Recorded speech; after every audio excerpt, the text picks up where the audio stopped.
नमस्कार हरि प्रेमियों, आपका हमारे YouTube चैनल में स्वागत है। हरि प्रेमियों, कैसे हैं आप? उम्मीद है आप सब अच्छे होंगे। आइए आज का प्रसंग शुरू करते हैं। आज का प्रसंग है श्रीमद् भगवद गीता का 12वां अध्याय। हरि प्रेमियों, उससे पहले अगर आप हमारे चैनल पर नए हैं तो प्लीज चैनल को सब्सक्राइब जरूर कर लीजिए और बेल आइकन को जरूर दबा लीजिए ताकि आप तक हमारे सारे नोटिफिकेशन पहुंच सके। हरि प्रेमियों, आपका एक भी सब्सक्राइब हमारे लिए बेहद मायने रखता है। आइए श्रवण करते हैं श्रीमद् भगवद गीता का 12वां अध्याय।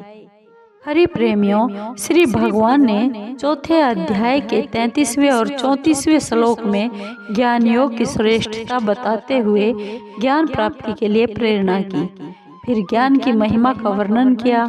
उसके बाद फिर 5वें अध्याय के 16वें, 17वें और 24वें से 26वें श्लोक तक, छठे अध्याय के 24वें से 28वें श्लोक तक, 8वें अध्याय के 11वें से 13वें श्लोक तक निर्गुण और निराकार की उपासना का महत्व बताया।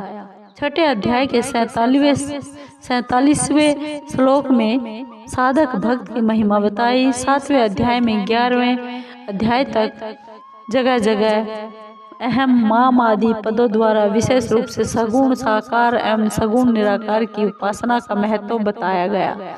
अंत में 11वें अध्याय के 54वें, 55वें श्लोकों में अनन्य भक्ति की महिमा फल सहित उसके स्वरूप का वर्णन किया गया। आइए जानते हैं फिर भगवान की उपासना करने वाले और निर्गुण ब्रह्म की उपासना करने वाले दोनों में से कौन से उपासक श्रेष्ठ है।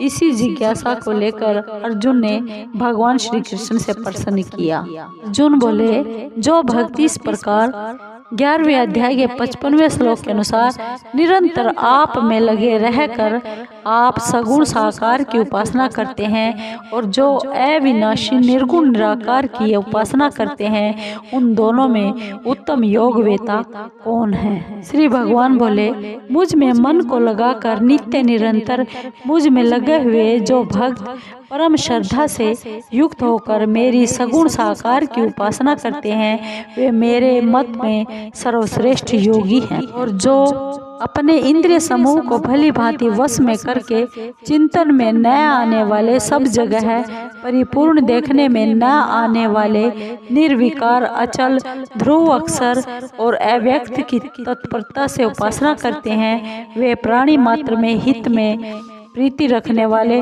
और सब जगह समबुद्धि वाले मनुष्य मुझे ही प्राप्त होते हैं। अव्यक्त में आसक्त चित्त वाले उन साधकों को अपने साधन में कष्ट अधिक होता है, क्योंकि देहाभिमानियों के द्वारा अव्यक्त विषयक गति कठिनता से प्राप्त की जाती है। हे पार्थ, मुझ में अविष्ट चित्त वाले उन भक्तों का मैं मृत्यु रूप संसार समुद्र से शीघ्र ही उद्धार करने वाला बन जाता हूँ। तू मुझ में मन को स्थापन कर और मुझ में ही बुद्धि को प्रविष्ट कर, इसके बाद तू मुझ में ही निवास करेगा, इसमें कोई भी संशय नहीं है। अगर तू मन को मुझ में अचल भाव से स्थिर अर्पण करने में अपने को समर्थ नहीं मानता, तो हे धनंजय, अभ्यास योग के द्वारा तू मेरी प्राप्ति की इच्छा कर। अगर तू अभ्यास योग में भी अपने को असमर्थ पाता है तो मेरे लिए कर्म करने के परायण हो जा। मेरे लिए कर्मों का करता हुआ भी तू सिद्धि को प्राप्त हो जाएगा। अगर मेरे योग समता के आश्रित हुआ तू इस पूर्व श्लोक में कहे गए साधन को भी करने में अपने को असमर्थ पाता है, तो मन इंद्रियों को वश में करके संपूर्ण कर्मों के फल की इच्छा का त्याग कर।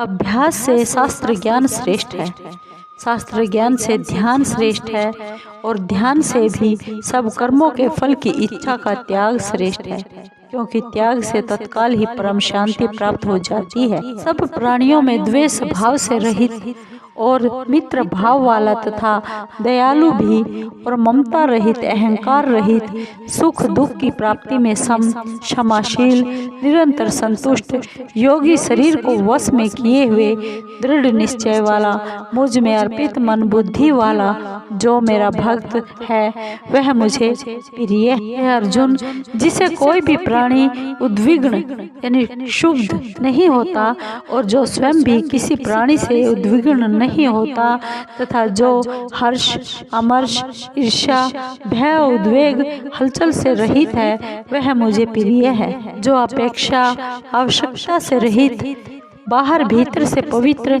चतुर, उदासीन, व्यथा से रहित और सभी आरंभों का अर्थात नए नए कर्मों के आरंभ का सर्वथा त्यागी है वह मेरा भक्त मुझे प्रिय है। जो ना तो कभी हर्षित होता है, ना द्वेष करता है, ना शोक करता है, ना कामना करता है और जो शुभ अशुभ कर्मों से ऊंचा उठा हुआ राग द्वेष रहित है वह भक्तिमान मनुष्य मुझे प्रिय है। जो शत्रु और मित्र में तथा मान अपमान में सम है और शीत उष्ण, शरीर की अनुकूलता प्रतिकूलता तथा सुख दुख, मन बुद्धि की अनुकूलता प्रतिकूलता में सम है एवं आसक्ति रहित है और जो निंदा स्तुति को समान समझने वाला, मननशील, जिस किसी प्रकार से भी शरीर का निर्वाह होने न होने में संतुष्ट रहने के स्थान तथा शरीर में ममता आसक्ति से रहित हुआ और स्थिर बुद्धि वाला है वह भक्तिमान मनुष्य मुझे बहुत प्रिय है। परंतु जो मुझ में श्रद्धा रखने वाले और मेरे परायण हुए भक्त इस धर्म में अमृत का जैसा कहा है भली भांति सेवन करते हैं वे मुझे अत्यंत प्रिय है। प्रेमियों, श्रीमद् भगवद गीता का 12 अध्याय समाप्त हुआ। हरि प्रेमियों, आपको यह अध्याय, ये वीडियो कैसी लगी? अगर आपको अच्छी लगी हो तो प्लीज़ चैनल को सब्सक्राइब कीजिए, लाइक कीजिए, शेयर कीजिए और कमेंट जरूर कीजिए। धन्यवाद। जय श्री कृष्ण।